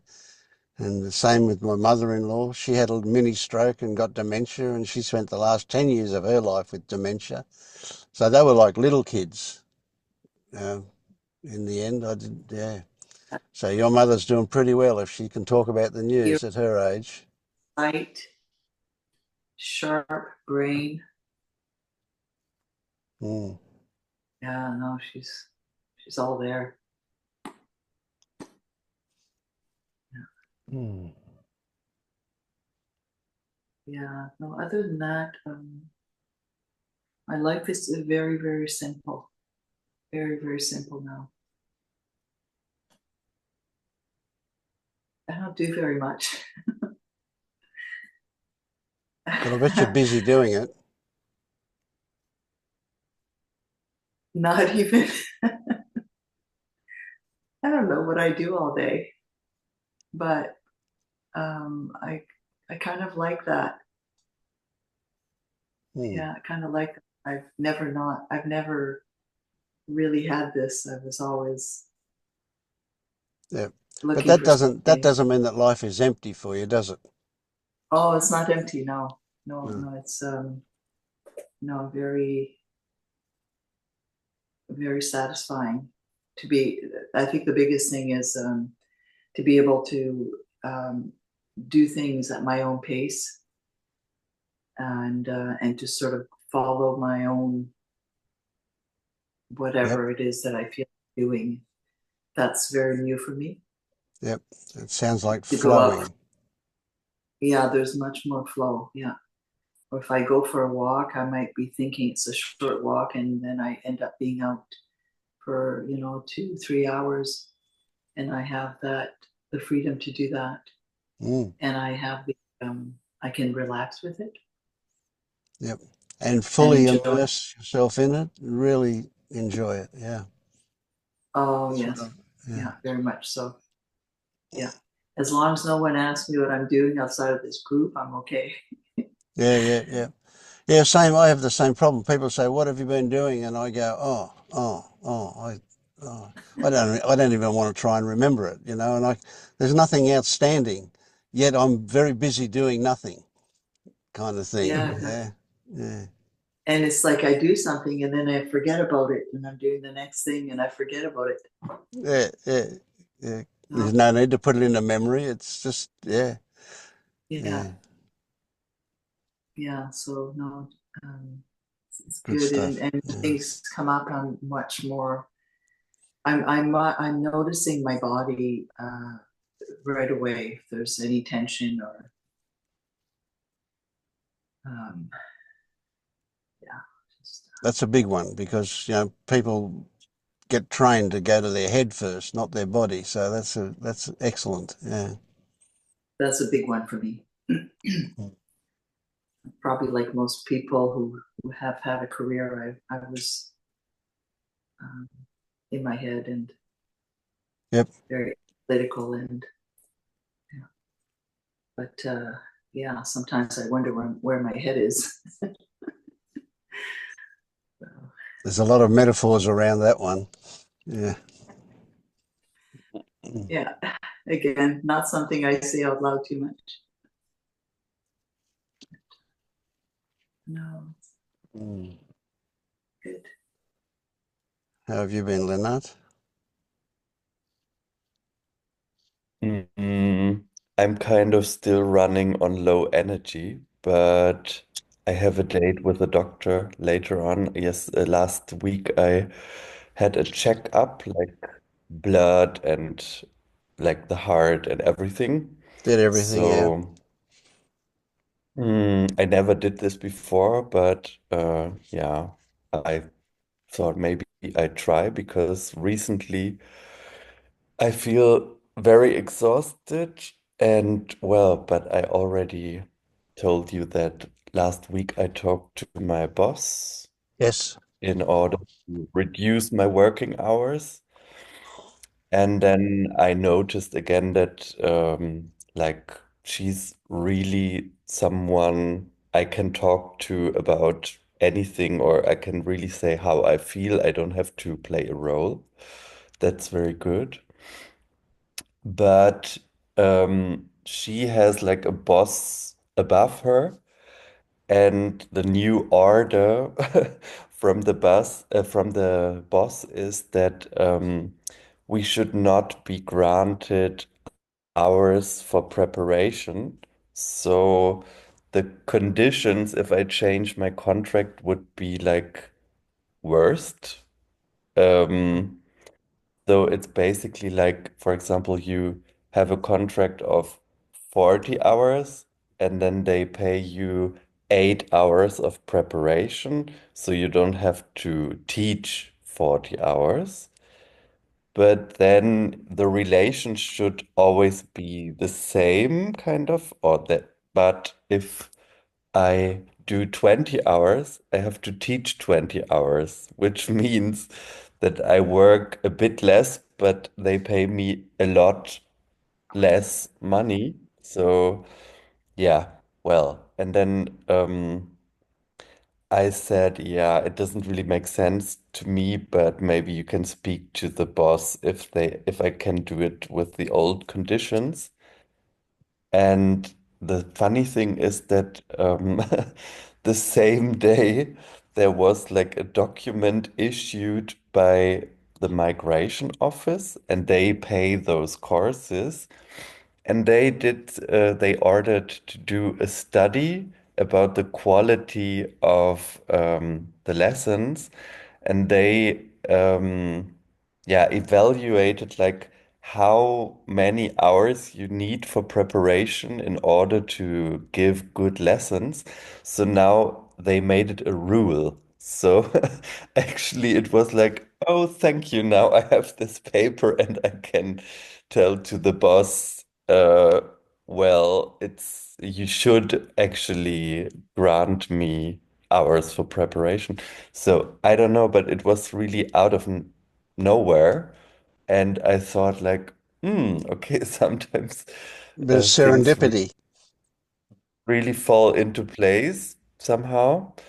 And at the moment, yeah, for example, usually I today is my day off, but for the next days and for the next weeks, there is no work for me because there are no courses, no participants. So actually, it was really like a bit like a gift to me. So thank you. Now, yeah, I go to the office, but I do other things. For example, I do music on my computer. So, I use it a bit more like a co-working space or something. Hmm. Uh, yeah, I don't really know how things will evolve, but at the moment, it's okay. Yeah, but this week, yeah, there was something interesting to look into, and I had another day of working 8 hours, and at the moment, like, it's really difficult for me somehow because I don't feel I have enough energy for it. Mm, mm. And then, like in the second part, there was like one student, and she got rather aggressive and interrupting the classes. And yeah, at some point, I really had to like establish the order of the class. So I had to interfere, and yeah, it was not a nice situation. But okay, that's part of my job. I mean, Mm. I, yeah, I mean, I am the teacher, so I have to grant the order of this lesson, and I can't discuss with people about how to give the class. And so, but the thing is that afterwards, I got really angry. I felt anger, and I observed it. And there were like all these, the whole program of selfing, like explaining, complaining, ju Yeah, yeah, yeah. justification. Yeah, but it was really good to just take a step back and watch this Watch it, going on. right? Yeah.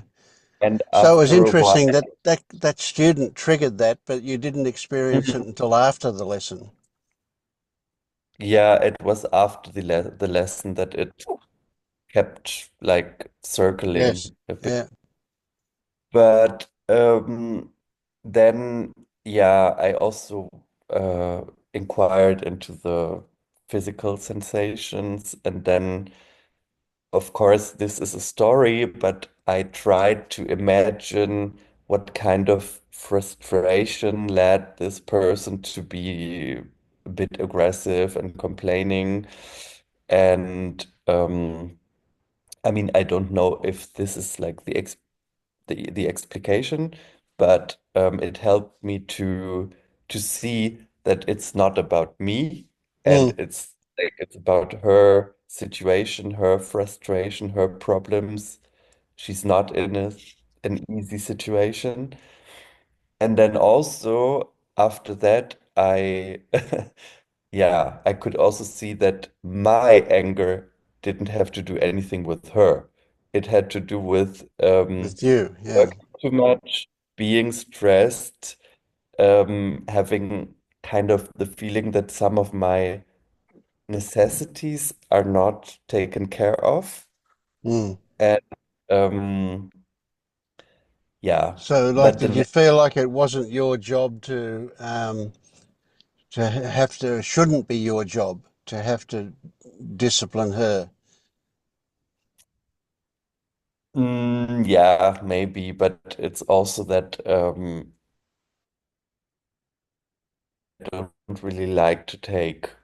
I don't Yeah, like to be, yeah, be this, bossy. Yeah. yeah, I don't like and then in front of other people as well. But yeah, and then I'm not quite sure if I really liked my response or my reaction, but I also have to see that I mean, I was super tired. I was stressed. I mean, I don't want to justify it. It's just like Yeah, yeah, yeah. um I can just see the difficulty. I mean, usually I can um keep my temper and be friendly and don't say this in a bit pissed off way as I did at in this moment. So it's something I don't want to keep doing like this in the Mhm. future. But I also have to see that sometimes it's still a bit difficult for me to monitor everything, like Oh, yeah, of when course. I'm running on low battery Yep, and yep. Yeah, when you're tired or when yeah. you're sick, things get triggered easier. Yeah. So, do you think some of the anger that you experienced afterward was at yourself for the way that you responded? Yeah, yeah. Also, yeah.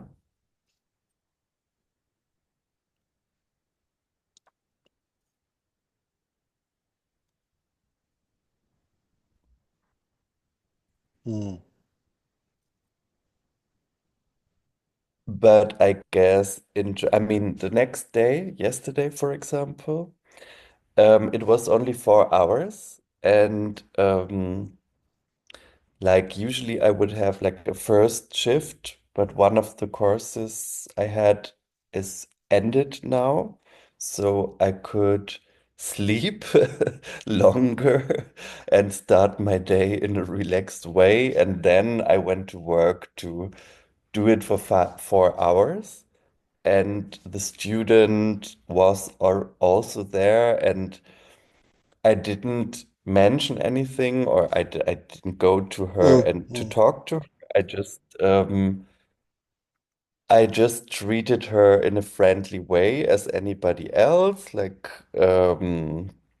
I also, for example, when she had, yeah, we had some tasks, and when she did it, I told her, yeah, very good, or something like that. So I just wanted to show her Yeah, that there was no I'm not carryover. thinking about the last day, and everybody can have a bad day and lo lose his temper. It also happens to me.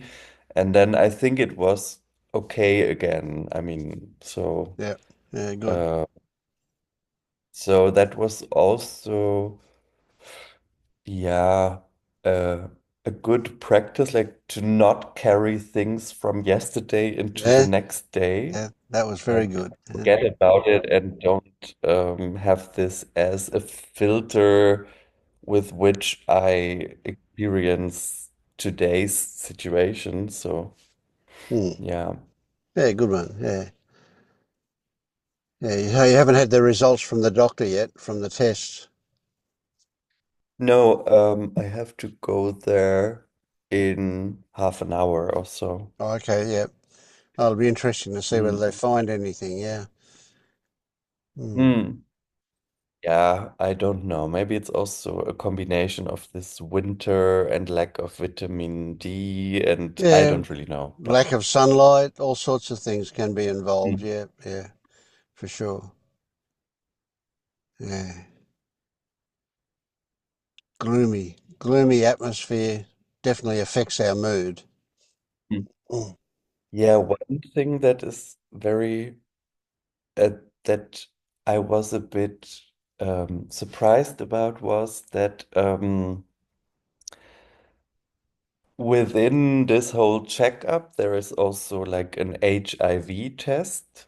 And okay, I found it a bit weird that they make this test and then after 1 week you get the result. Because I remember that in the past, um, every time I had this HIV test, I was like super stressed and like I mean even if I know that it's not very likely to Yeah, be yeah, like to have a positive result, but still usually people gave you the result within 1 hour so you don't stress yourself like for a yeah, week. yeah, yeah, But I know I just remembered how stressed I used to be in the past and imagining bad things. And I mean, of course, also the medical situation changed totally yes, yes. within the last,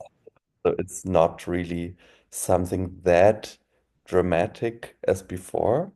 Mm, But actually, I also think that even before it was not really a death sentence, you know, it was just like we had all those images from the 80s still as a collective memory in our heads. But I found this really interesting because in the past it did like really affect me, but now mm, it's mm. really like I don't even think about Yeah, that. I yeah, mean, yeah. That's a good thing. We so love for these me that was indications that things are happening. Mm, yeah, I don't really know because Um, there are also, I mean, when I was spiritual search, I read a lot of spiritual literature from various traditions, and yeah, I there are a few texts that I still enjoy reading sometimes, knowing that it's all a story or like rather a metaphor or something. Not like believing in the word as it is, but mm, it's mm. like for me, it's like poetry on things that are like a poetic reflection of things that I also can resonate with. And in one of those old Indian texts, I you might know this, there is this metaphor of the rope and the snake. Like you see a rope on the street at night and you think it's a snake and it it's not a snake, but you have this You react reaction like it of is. Yes. Yeah. and when you understand that it's just a rope, then this Yeah. No reaction. Yeah. fear falls away completely. And somehow it I felt reminded to that by this Mm, like panicking about this health tests or something. So yep. Yeah. Yeah. Well, that's it. We get freed from all these fantasies about disaster possibly happening, and we wait and see what Mhm. happens. Yeah. Mm. Yeah. It's good. Sounds like you're in a good place. Yeah. Continuing to Yeah. discover things. Yes. Mm. Yeah, it feels rather unpleasant at the moment if I label it, but if I don't, it's Mm. still a good place. Yeah. Also, yesterday I had cello lessons, and after work, like it was just, I was so exhausted that I could not concentrate anymore. And it was a bit frustrating because I knew what I had to do, and I knew now I have to play it and I have to concentrate on those technical things. And I thought I have to do it, but when I was doing it, I forgot what I had to do. So, um, and at some point, I felt like also, yeah, it was like my teacher playing the piano and I playing the cello. So at one point, I told her, like, stop. Okay, can we just stop now? And I felt like this being super blocked. And then she also told me, now this moment is like a very important moment in your practice, because even if you think nothing is working out, that's the moment when you learn things. And Yes. Yeah. for me, like, this lesson was in the first place like really shitty, and I thought like, oh, forget it. I just want to go home now. But yeah, afterwards, when I was more relaxed, I played the same piece at home again, and then it worked out better than ever before. So Mm. yeah, it's quite interesting. Yeah. Yeah. Yeah. Good stuff. Yeah.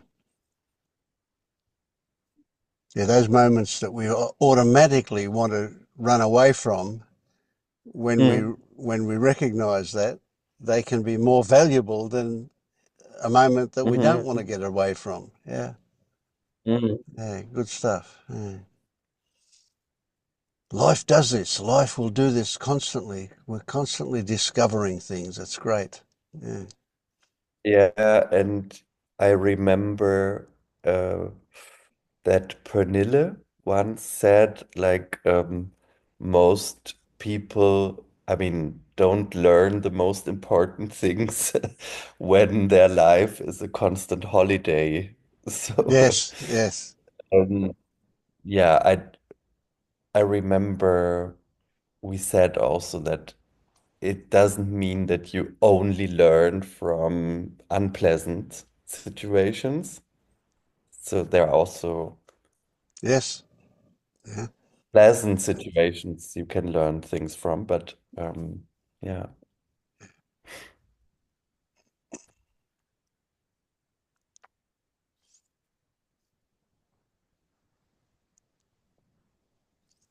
All right. Well, it's good stuff. So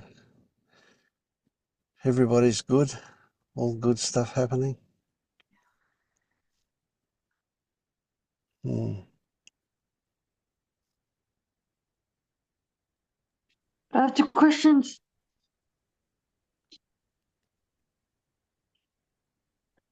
Hello? Yes. Oh, also, is Ramiz gonna go? Um, Generally, if people leave their camera off, I don't ask them to comment. Um, Oh, okay. they're probably he's probably there just listening and watching, but he doesn't want to be involved.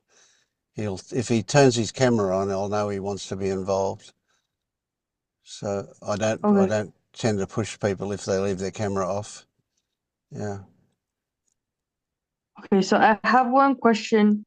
Yes. Yes. No worries. And I have my question. Actually, I have two, but one is relating to Lennart, and one is like my own question, since Hmm. like I guess like everyone's kind of done now. Yeah. Yeah. Go for it. Yeah. Okay, so like Lennart kind of talked about like yeah, so he talked about like I think he said like he thought that like he handled something in a bad way, so he was thinking about it or something, or not in a bad way, but like in a not very good way or something like that. And Hmm. so like I haven't been like thinking very non-dually lately because I've been more doing shadow work. So I'm kind of like trying to get back into it, right? Like like today right now, but this has actually been something that I've kind of been thinking about like even back then. But like I guess like at the end of the day it's just about like not thinking. So I'm just wondering like how do you make mental decisions when you don't think? Like and I get like when you just like have like something that's like more intuitive.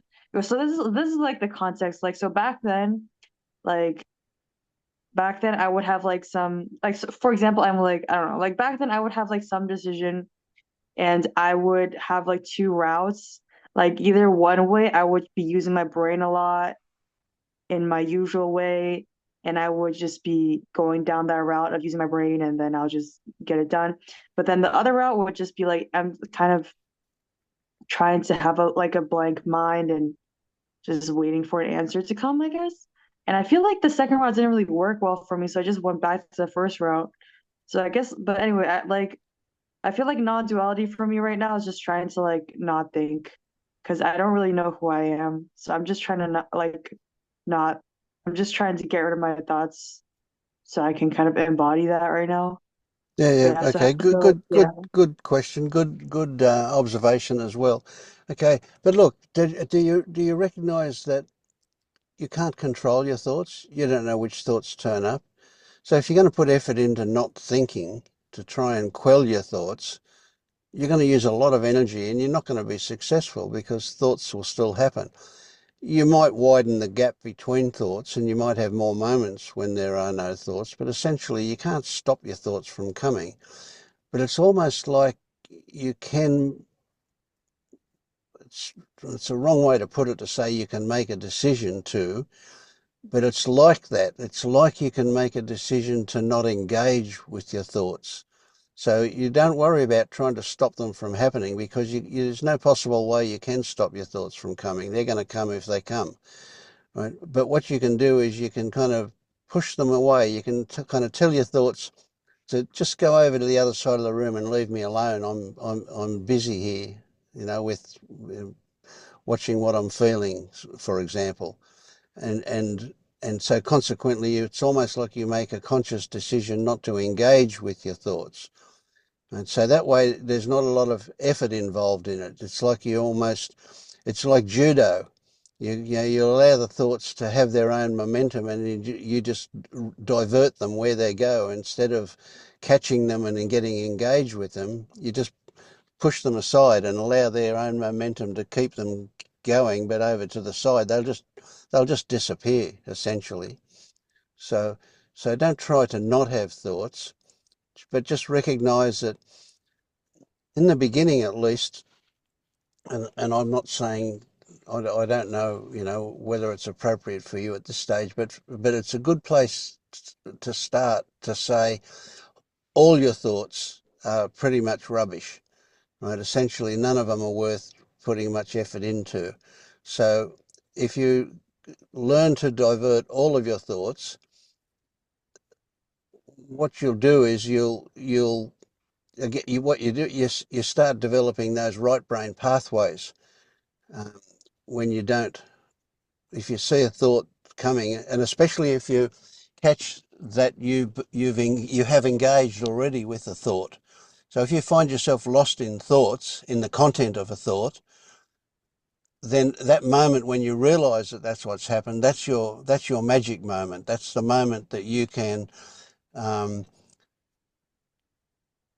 push it away and not allow it to complete.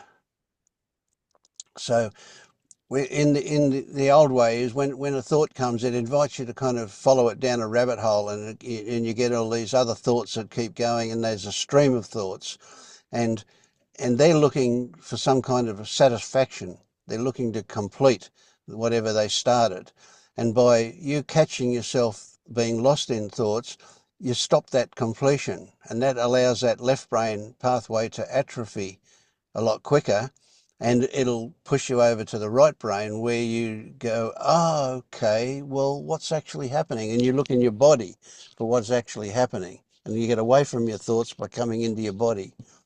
So essentially, don't, yeah, I would say to you a little bit harshly, perhaps, forget the non-dual bullshit. Don't go down the road of non-duality. That essentially is that's like a religion. That's where you're going to develop another belief that your awareness or consciousness or something along those lines. So it's better to say, what's actually here now. This is the only thing that's real is what is actual, and the only thing that is actual is what you're currently experiencing. And if you're currently experiencing a whole lot of thoughts coming, then work at just pushing them away, allowing yourself to just divert them, allow them to use their own momentum to go in a different direction, and you just don't engage with them. So that's a good way, because at this stage, almost all of your thoughts are just attempting to keep you away from any unpleasantness. So they're a diversion from what's actually going on. So if you catch thoughts wanting to engage you, you immediately go to what's happening in the body. Now there's skills to be developed, and in the beginning, one of the skills is to look past labels. So when you use a label of any kind, right, recognize that that's a very superficial level. The label is always at the top. And then what you do is you look past the label. And when you get past the label, you're looking at details that the label was giving you a direction to look in. But past the label are details that can't be put into words. So what you're then, and this is the really big thing, what you're then doing or being is in your experience. And that's where the only thing that is actual is your experience.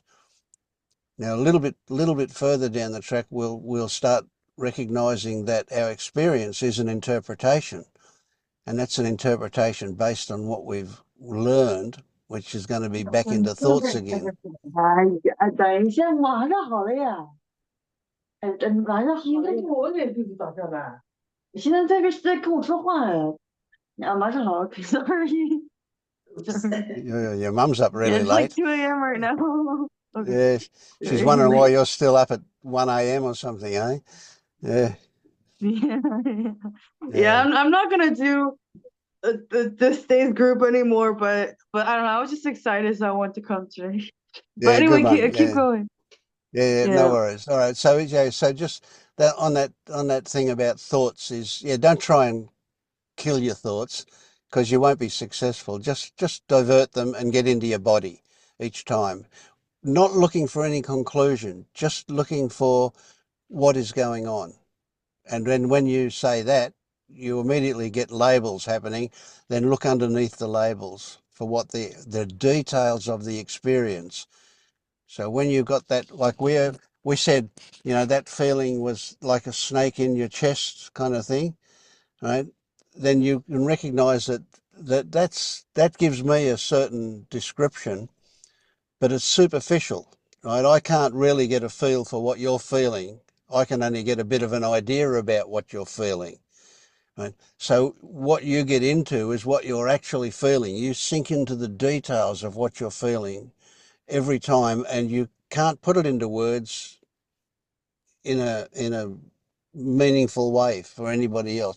And it's like trying to explain to somebody what chocolate tastes like if they've never tasted chocolate, or what oranges taste like if they've never eaten an orange. It's impossible. And so all you can do is you get in and you go, okay, where is that feeling? What does it feel like? Is it moving? Is it changing? And you just get into that feeling in a real detailed way.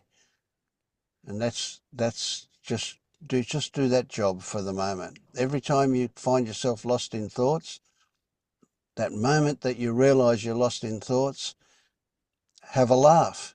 That's a great way to change things for you. Okay.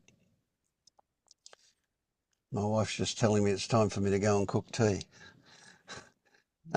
So what was the other thing you said? I forgot you said two things. The one about the thoughts and Okay, so the second thing is like more morbid, I guess, and it's probably like not applicable to everybody, but I don't know. It might be relevant though. So basically, like, I mean, I'm not sure if the ego actually exists or not, but like I like my I'm just this character or whatever is like really ambitious. It used to be like a worldly ego, now it's like a spiritual ego.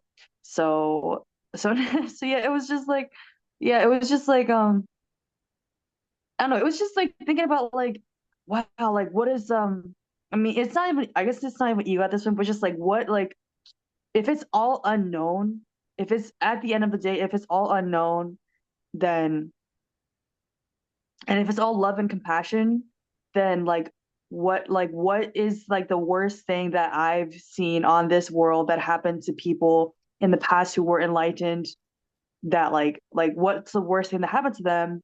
And what happened to Jesus was he got tortured, and what happened is that some martyrs got like burnt alive.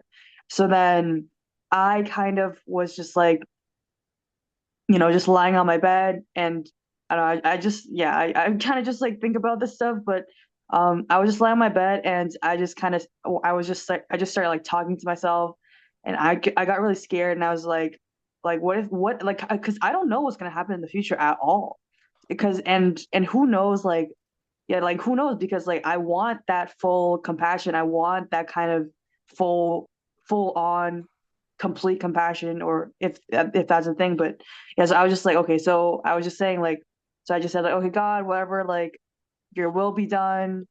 Like I'll just like just whatever is happening will happen. I'll be fine with it, like whatever.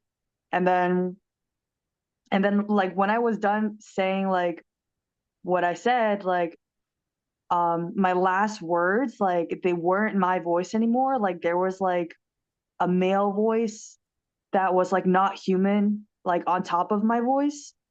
Um, that was like more kind of robotic, but like yeah, it was just like it was kind of like psychedelic. So I'm just kind of concerned right now, because does that like mean that I'm gonna get tortured in the future? Like I know that like yeah, so I'm just kind of concerned right now. Yeah, yeah, Oh. I get that. Like, Oh. Yeah, Oh, scary. yeah.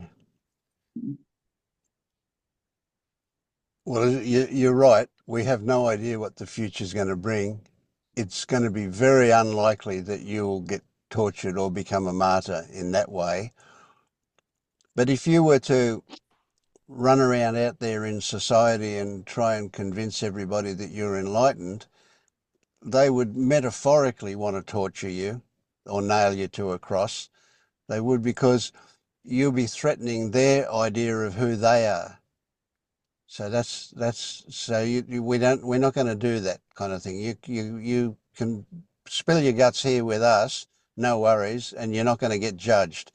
But you don't go out there and do it to people who don't want to know about it. And so that's why Jesus got nailed to the cross, not because of what he was, but because what he threatened other people about themselves. They felt threatened, and so they nailed him to the cross in order to stop that from happening. That's another story. And as far as the ego is concerned, no, the ego is just a story, isn't it? It's a metaphor that we've got. So we can call it the same as the self is a metaphor. Um, and people talk about ego death. Well, we're not going to kill the ego, and we're not going to kill the self. What we're going to do is recognize what is actually there. And the only thing that is actual is your current experiencing.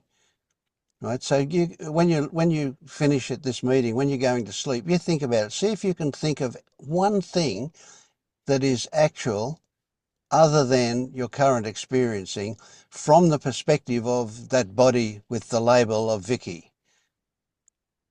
Right, so we're not talking about anything absolute. We're not talking about whether the moon actually exists. We're talking about whether you can see it or feel it. And if you can imagine that if you went up to a tree and you said, I can feel a tree, then I would say, no, you can't. What you can feel is a sensation in your fingertips when you touch it, right? It's a story that it's a tree that you're touching. The only thing that is actual is that sensation in your fingertips. And so that's a really big one. That's a huge one. What that does is it eliminates all this other stuff. It's all story. The only thing that is actual is what you're worried about or interested in. And what we've got to do is learn not to believe that stories about this and that and other things are anything more than stories. They're not. They're just stories. So, yeah. I mean, you know, we've poked and prodded and planted a few seeds tonight, and let's just see what happens. And it's good that you're going to go to sleep now, because that's when these things can soak in for you, right? So every monster is imagined. They're not in your bed with you. They're not in your room with you. They're not in that coat with you. They're only imagined at this point. It's not to say there aren't real ones out there, but we don't know about them. They're just stories at the moment. So be relaxed and enjoy what your body is giving you. And your body gives you gifts, wonderful gifts. And the best gift that you'll ever get is that feeling of love. That is so beautiful. Yeah.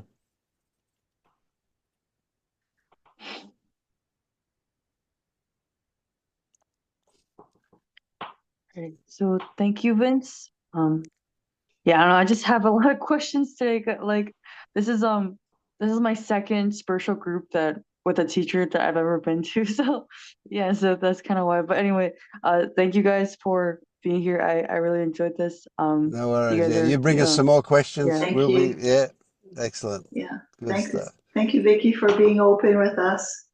Yes, All right. Thank absolutely. you, Yeah. Monique. Thank you, everybody. All right. Thank you, Yeah. Vince. Thank you, Lennart. Take Thank you, care. Monique. Thank you. Sleep All right. well. Bye. All right. Bye. You, Bye. you too. Bye, I mean, yeah. Bye. everybody. Bye-bye.